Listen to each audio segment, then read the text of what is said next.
नमस्कार दोस्तों, मैं शुभम पाल आप सभी लोगों का एक बार फिर स्वागत करता हूं अपने YouTube चैनल जिसका नाम है इक्विलिब्रियम। ठीक, आज ये हमारा 4th लेक्चर है थर्मोडायनेमिक्स का। मैंने इससे पहले 3 वीडियोस अपलोड किए हैं। जिन लोगों ने वो पहले 3 वीडियोस नहीं देखे हैं वो पहले जाकर के मेरे चैनल पर वो 3 वीडियोस देख लें, उसके बाद ये वाला वीडियोस आप देखें। ठीक, ये हमारा 4th लेक्चर है। इसमें मैं डिस्कस करूँगा थर्मोडायनेमिक प्रॉपर्टी के बारे में, उस स्टेट के बारे में, प्रोसेस के बारे में, साइकिल के बारे में। बोर्ड पर आपको दिखाई दे रहा है प्रॉपर्टी, थर्मोडायनेमिक प्रॉपर्टी जिसे आप कहते हैं, ऐसी कैरेक्टरिस्टिक किसी भी सिस्टम की जिससे वो सिस्टम डिस्क्राइब हो सकता है, या ऐसी कैरेक्टरिस्टिक किसी सिस्टम की जो किसी सिस्टम की स्टेट को आइडेंटिफाई करती है, ऐसी कैरेक्टरिस्टिक्स को बोला जाता है प्रॉपर्टी। मीन्स हिंदी में अगर मैं आपको बताऊं तो ये एक विशेषता है, सिस्टम की किसी भी स्टेट की विशेषता।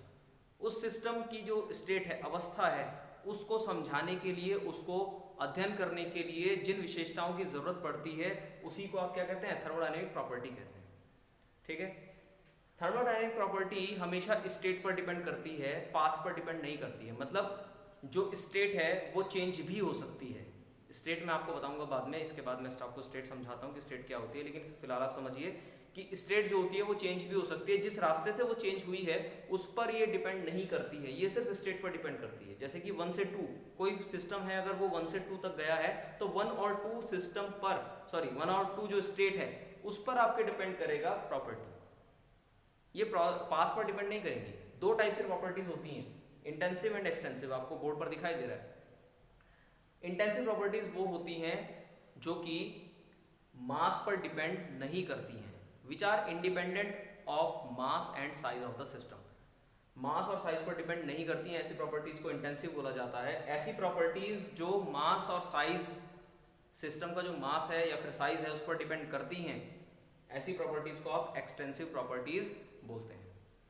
इंटेंसिव प्रॉपर्टीज का एग्जांपल जैसे कि temperature, pressure, viscosity, density, composition etcetera. ठीक, टेम्परेचर हो सकता है, प्रेशर भी हो सकता है, डेंसिटी भी हो सकती है, कंपोजिशन भी हो सकता है, विस्कोसिटी भी हो सकती है। ये ऐसी प्रॉपर्टीज हैं जो मास और साइज पर डिपेंड नहीं करती हैं। If you have a container having 3 litre of water which has a temperature of 100 degree Celsius, आपके पास एक बर्तन है जिसमें कि आपका 5 लीटर या 3 लीटर आपका वाटर है जिसका टेम्परेचर 100 डिग्री सेल्सियस है। यदि आप उसमें से 1 कप पानी निकाल लें बाहर और उसका टेम्परेचर मेजर करें तो उसका भी आपको मिलेगा 100 डिग्री सेल्सियस ही है टेम्परेचर। टेम्परेचर में वेरिएशन नहीं आएगा, चाहे आप उसके एक पार्ट का नापें, चाहे उस होल कंटेनर जिसमें जो आपका पानी रखा है उस पूरे पानी का आप टेम्परेचर नापें। यदि उसका पानी का टेम्परेचर 100 डिग्री सेल्सियस है और उसमें से एक पार्ट यदि आप पानी का बाहर निकाल लें, 1 कप या 1 गिलास उसमें से बाहर निकाल लें तो उसका टेम्परेचर भी 100 डिग्री सेल्सियस आएगा। तो यहाँ से हमें पता लगता है कि जो टेम्परेचर है वो इंटेंसिव प्रॉपर्टी है, क्योंकि वो मास और साइज पर डिपेंड नहीं कर रहा है। ऐसे ही प्रेशर भी होता है, ऐसे विस्कोसिटी, ऐसे ही डेंसिटी भी होती है। वाटर की डेंसिटी ऐसा नहीं है कि आपने 5 लीटर पानी की डेंसिटी नापी उसकी अलग आई है और आपने 1 कप पानी उसमें से अलग निकाला उसकी डेंसिटी आप मेजर करेंगे तो अलग आएगी, ऐसा नहीं होगा। डेंसिटी जितना 5 लीटर वाटर की थी उतना ही कप ऑफ वाटर आप 1 कप पानी की नापेंगे तो भी उतना ही आएगा। दूसरी प्रॉपर्टीज एक्सटेंसिव प्रॉपर्टीज जैसे कि वॉल्यूम है, ये डिपेंड करती है मास पे। यदि आपने 1 कप पानी लिया है और एक बड़े बर्तन में यदि आपने पानी लिया है तो उसका वॉल्यूम अलग है। ऑब्वियस सी बात है कि 1 कप का जितना वॉल्यूम होगा उतना ही पानी आएगा उसमें। जो कि आपने जग निकाला है उसमें आपने ज़्यादा बल्क में पानी लिया है तो उसका वॉल्यूम ज़्यादा होगा। तो ये मास पर डिपेंड कर रही है और साइज पर डिपेंड कर रही है। ऐसी एनर्जी होती है, एंथैल्पी होती है, एंट्रोपी होती है। ये थर्मोडायनामिक्स की आपकी प्रॉपर्टीज़ हैं जिनके बारे में आपको लेटर जो वीडियोज़ में अपलोड करूँगा उस पर डिस्कस करूँगा। ठीक, तो ये था आपकी प्रॉपर्टीज़। अब बात करते हैं स्टेट की। ठीक, स्टेट के बारे में थोड़ा सा देख लेते हैं।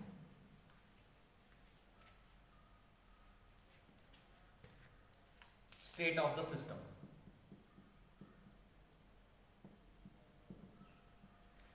किसी भी टाइम पर किसी सिस्टम की जो कंडीशन है जिसको आप थर्मोडायनेमिक प्रॉपर्टीज से एक्सप्लेन कर सकते हैं।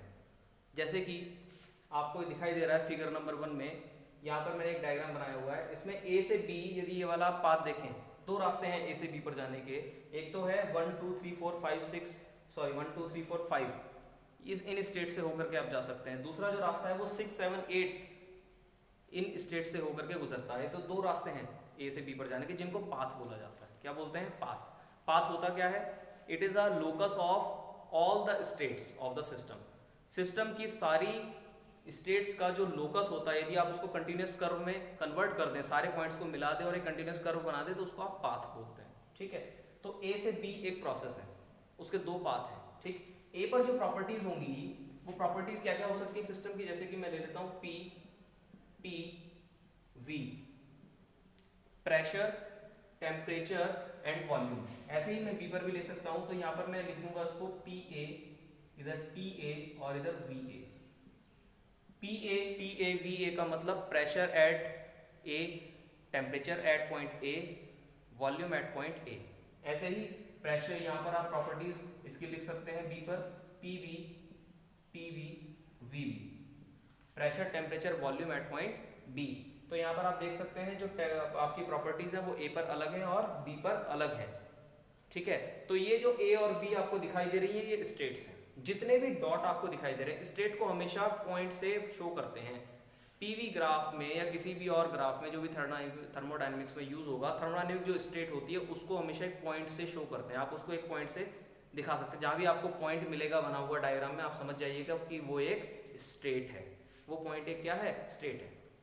ठीक, तो ये भी स्टेट की बात हमेशा ध्यान रखिएगा। थर्मोडायनेमिक जो प्रॉपर्टी होती है उसकी जो वैल्यू होती है वो पर्टिकुलर स्टेट पर यूनिक होती है। मतलब जो टेम्परेचर की वैल्यू ए पॉइंट ए पर है, जो आपका पॉइंट ए दिखाई दे रहा है यानी स्टेट ए आपको जो दिखाई दे रही है वहां पर जो टेम्परेचर की वैल्यू होगी वो कहीं और नहीं होगी। थर्मोडायनेमिक प्रॉपर्टी की वैल्यू यूनिक होती है, एक ही होती है किसी एक स्टेट पर, किसी एक स्टेट पर एक ही वैल्यू होगी। अगर आप दूसरी स्टेट पर जाएंगे तो वहां पर वो प्रॉपर्टी की जो वैल्यू होगी वो बदल जाएगी स्टेट के साथ। स्टेट बदलेगी तो प्रॉपर्टी की वैल्यू भी बदलेगी। इसीलिए जो थर्मोडायनेमिक प्रॉपर्टी होती है वो सिर्फ स्टेट पर डिपेंड करती है, पाथ पर डिपेंड नहीं करती है। उसी प्रॉपर्टी को आप थर्मोडायनेमिक प्रॉपर्टी बोलोगे जो कि पाथ पर नहीं सिर्फ स्टेट पर डिपेंड करती है। जो स्टेट पर डिपेंड करेगी वही थर्मोडायनेमिक प्रॉपर्टी है, जो पाथ पर डिपेंड करेगा वो थर्मोडायनेमिक प्रॉपर्टी नहीं है। ठीक है, उसके बाद बात करते हैं प्रोसेस की। Next is process. State change होने का जो नाम है उसको प्रोसेस कहते हैं। जब भी थर्मोडायनेमिक स्टेट चेंज होगी, जैसे कि यहां से ए से 1 पर गई या फिर ए से बी पर गया, ये जो चेंज ऑफ स्टेट है इसको आप प्रोसेस बोलते हैं। Change of state is known as the process. But process होने के लिए आपका जो पाथ है वो वेल डिफाइंड होना चाहिए। मतलब आपको पता होना चाहिए ए से आप बी पर गए हैं तो कौन से रास्ते से गए हैं, ये आपको डिफाइंड होना चाहिए, वेल डिफाइंड आपका होना चाहिए, तभी आप उसको प्रोसेस कहेंगे। जैसे कि ए से बी आपका गया है, कौन से प्रोसेस से होके गया, कौन से पाथ से होके गया है, 1 2 3 4 5 वाले पाथ से होकर के गुजरा है, तो ए से बी ये आपका एक प्रोसेस बन जाएगा। हमेशा प्रोसेस को आप इनिशियल और फाइनल जो स्टेट है उसके नाम से शो करते हैं। जैसे कि मुझे दिखाना है ए से बी एक प्रोसेस है तो आप लिखेंगे ए टू बी, आप इस तरीके से शो करेंगे ए टू बी, इस तरीके से आप शो करेंगे दिस इज द प्रोसेस, ये एक प्रोसेस है। ठीक है, आप इस वाले डायग्राम में भी देख सकते हैं, यहां पर जो लिखा है मैंने जैसे कि 1 से 2, तो 1 और 2 अलग अलग पॉइंट है, तो 1 से 2 जो होगा एक प्रोसेस बन गया है। ऐसे ही 2 से फिर 3, ये दोनों अलग अलग पॉइंट है, तो 2 से 3 पर जब आप गए तो ये भी एक प्रोसेस है।